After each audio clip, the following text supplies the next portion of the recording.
mycelium eyes. You think you know horror? Try being laughed at by your own family. At the moment they threw their heads back and howled, I felt more than humiliation. I felt the slow, creeping tendrils of something dark and insidious wrapping around my heart. Fungal infestation tracker? Really, Lucy? My brother's voice dripped with mockery, and the laughter echoed in my ears like a death knell. What's next?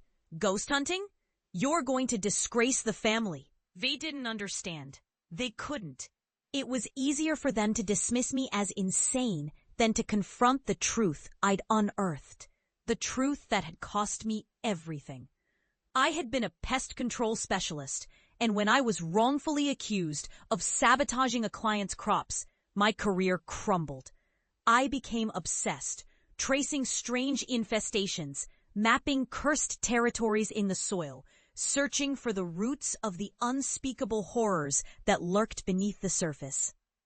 I became a pariah in the world of science, a delusional fanatic, and yet, the deeper I dug, the more I realized how right I was. Years passed, and I buried myself in my research, living in the shadows of my own mind. I tracked parasitic mycology as if it were a graveyard secret, the kind that people didn't want to believe existed. I became renowned, no, feared among those who dared to acknowledge the mycelium networks that thrived in the darkness. I was a whisper in the scientific community, a warning. I was no longer the disgrace. I was the harbinger of truths wrapped in spores and decay. Returning home after all this time was a surreal experience. The house was the same, but it felt like a tomb, filled with memories that had long since rotted. I knocked on the door, my heart pounding with a mixture of dread and vindication. My family answered, their expression shifting from confusion to shock as they recognized me. I was not the frail girl they once knew. I was a vessel of knowledge and horror wrapped in an aura of fungal decay. Lucy? My mother's voice trembled as she took a step back, her eyes darting over my worn and tattered clothes, the remnants of a life spent chasing shadows. What have you done to yourself? I smiled, a cold and hollow gesture. You wanted to see? I've brought proof of what I've discovered. I've seen things you can't even begin to comprehend. They hesitated, glancing at one another, the unspoken fear settling in like a thick fog. This isn't a joke, is it? My brother's bravado faltered, replaced with a nervous edge. No joke, I said, my voice low and steady. You mocked me for pursuing the truth, but the truth is here now. It's in the very air you breathe. And then I showed them. I reached into my satchel and pulled out a small glass vial containing a viscous, dark substance. This is a sample from the last site I investigated. A field of infected grain, an entire ecosystem collapsing under the weight of a fungal intelligence that thrives on despair. Their faces palmed. You shouldn't have brought that here. My father's voice cracked, rising with a hint of panic. You could infect us. Too late, I whispered, my eyes gleaming with a manic light. The spores are already in the air. They've been watching and waiting. I opened the vial, and a cloud of fine, dark spores erupted like a scream into the room.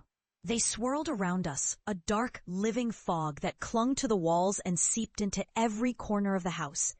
I watched as my family's faces contorted in horror, the laughter of my brother now replaced by choking gasps. Lucy, stop, my mother screamed, but it was too late. The spores danced like phantoms, curling into their noses and mouths, seeping into their lungs. I stood back, feeling an odd sense of satisfaction, as the realization hit them. The very thing they had scorned and ridiculed was now their reality. I had not just returned home. I had brought the darkness with me. The very terror they had dismissed. The horror I had faced alone. They fell to their knees, coughing and gasping, the weight of disbelief crashing down like a heavy shroud.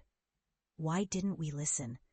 My brother's voice was a broken whisper as he clawed at his throat. Because you couldn't see what was right in front of you, I replied softly, my heart pounding with a mix of triumph and sorrow.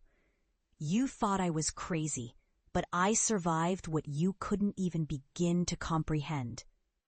As they writhed on the floor, I felt a chilling sense of closure wash over me. I had been vindicated in the most terrifying way possible. I was no longer the laughingstock, but the embodiment of the horror they had ignored. When the dust settled, I turned to leave, the weight of their disbelief heavy in the air. I stepped outside into the cool night, knowing that the mycelium would continue to thrive, to watch, to grow. I had found my truth, and in that truth lay my darkness. I had become a living testament to what lay beneath the surface, and I would carry that burden with me, forever entwined with the shadows of my family's scorn. As I walked away, I felt the whispers of the mycelium calling me back, beckoning me to continue my work.